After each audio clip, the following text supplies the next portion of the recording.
Hello guys, welcome to PrimeTech Automotive YouTube channel.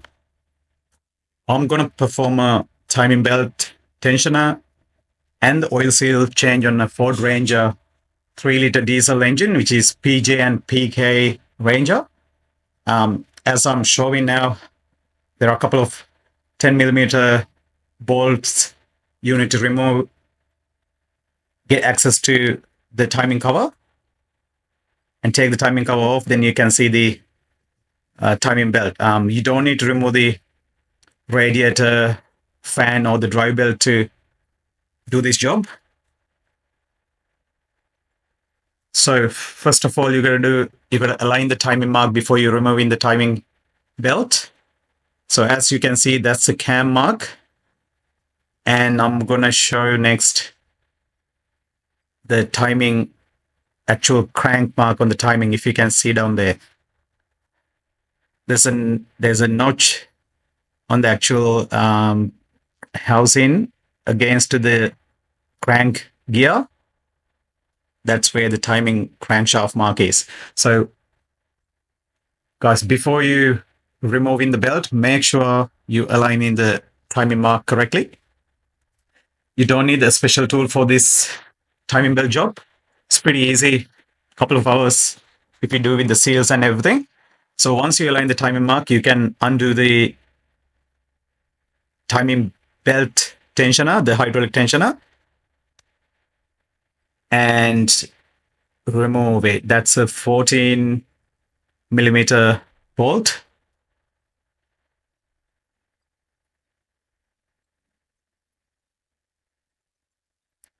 That's a 10mm the holding bolt as well.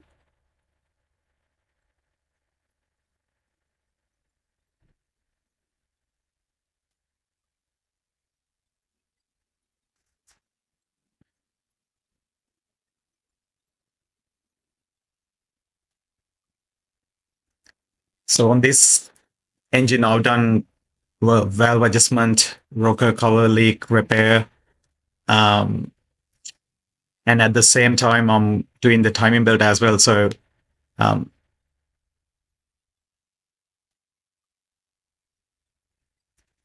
hence why I'll replace the rocker cover. Otherwise, if you just do the timing belt, you don't need to remove the rocker cover. So what I found the advantage was, because I removed the rocker cover, I didn't need to get the access to crank bolt to turn the engine. So I use camshaft and a bit of support from the fan belt to turn the engine. So once you undo the actual hydraulic tensioner, you can remove the timing belt completely.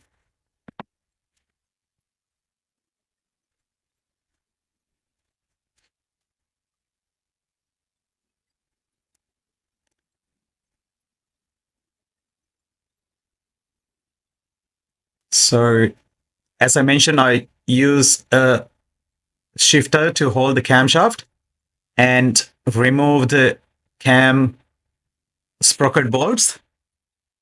They are 17mm to access the oil seal.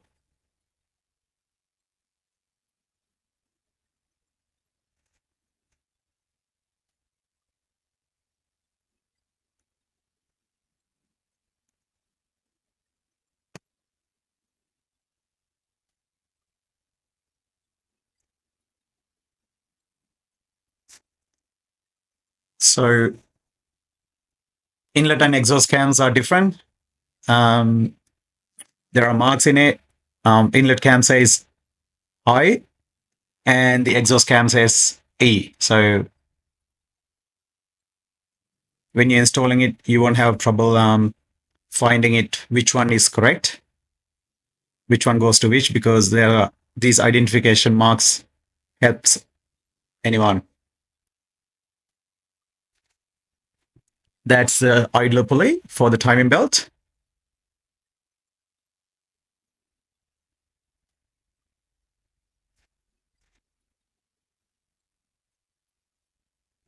So here, once you remove the idler pulley, you need to remove the back cover to get access to the oil seals.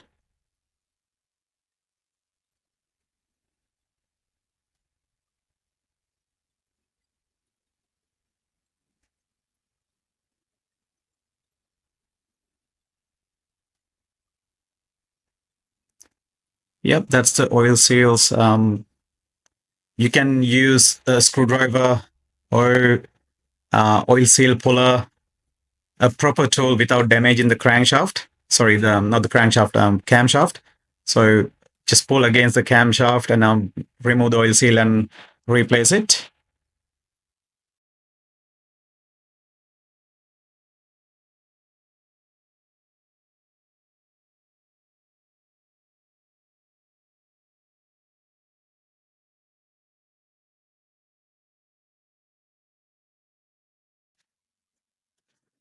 So I did a bit of clean all the leaked oil and the dust. And as I mentioned earlier, use a flat screwdriver, pull against the oil seal and remove it.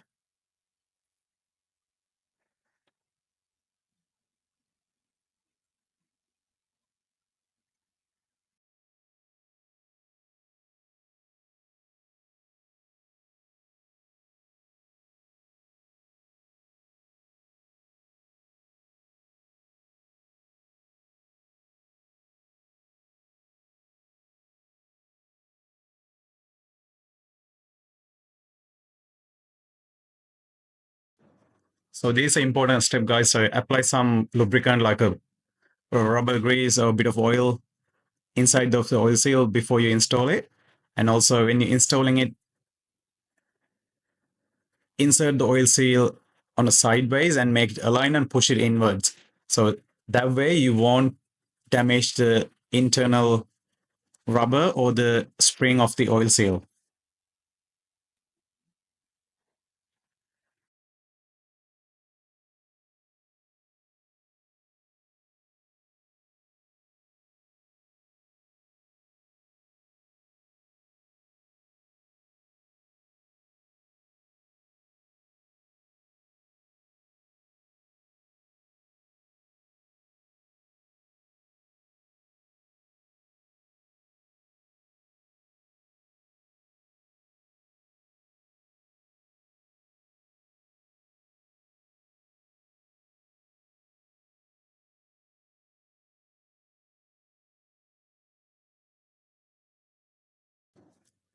Yep, the oil seal installation is done. So I need to install the back cover before I fit the cam sprockets. So next step is I'm going to install the back cover.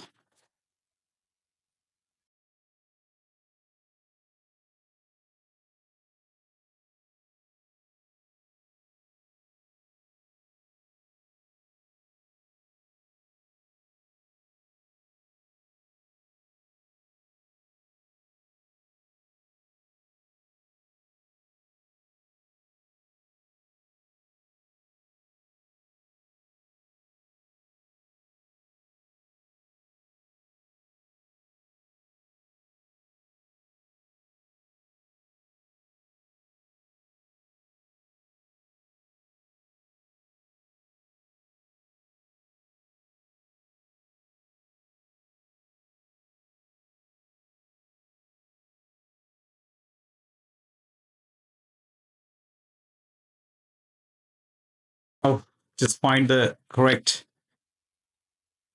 cam pulley, exhaust and inlet. And now I'm just going to install the actual cam sprockets and torque them correctly.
So the torque specs on the cam sprockets are 135 Newton meter, which is 132 plus or minus 8.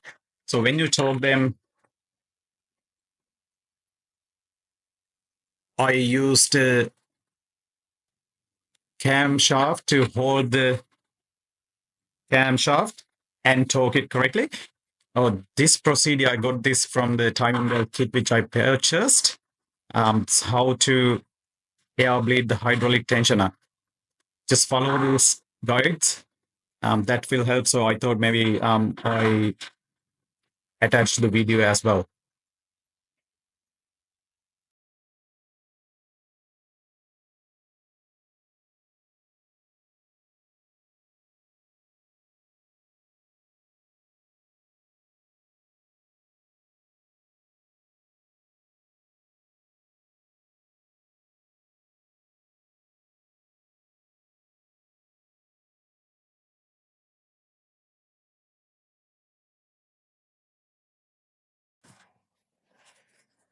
So I installed the tensioner, the hydraulic tensioner, and the torque specs was 37 Newton meter. Um,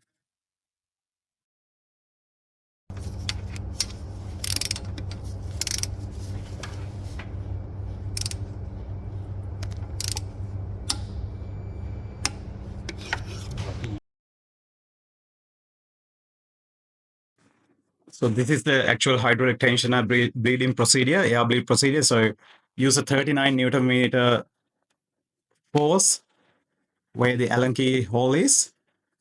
Remove the tensioner spring and move the tensioner up and down several times with the spring load. So that way you will bleed the hydraulic tensioner easily. So this prevent the warranty in the future or fail the tensioner in the future. That's a good habit. If you're installing any hydraulic tensioner on the timing belt kit on any car, bleeding procedure is very important.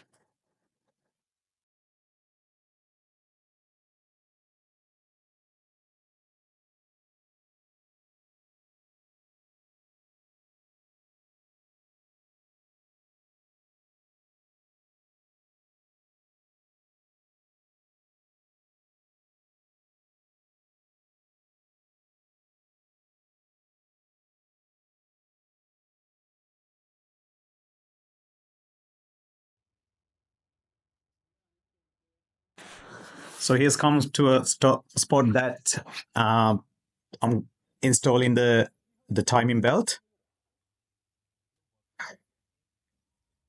So I start from the crankshaft pulley and feed the timing belt through the cam,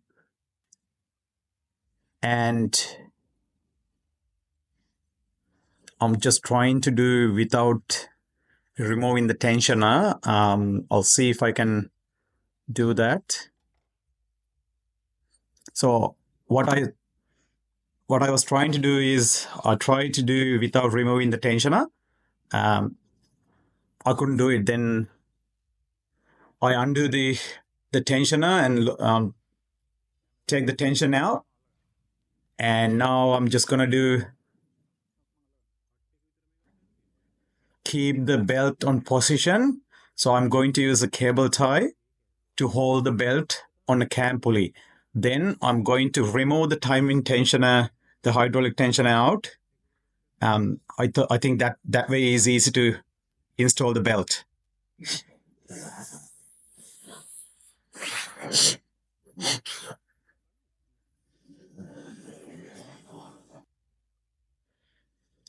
So if you can see now,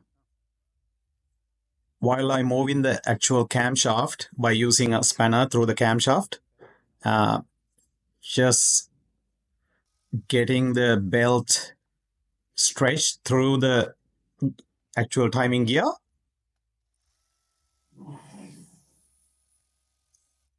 And I just took the timing hydraulic tensioner off and then feed the belt to the other cam.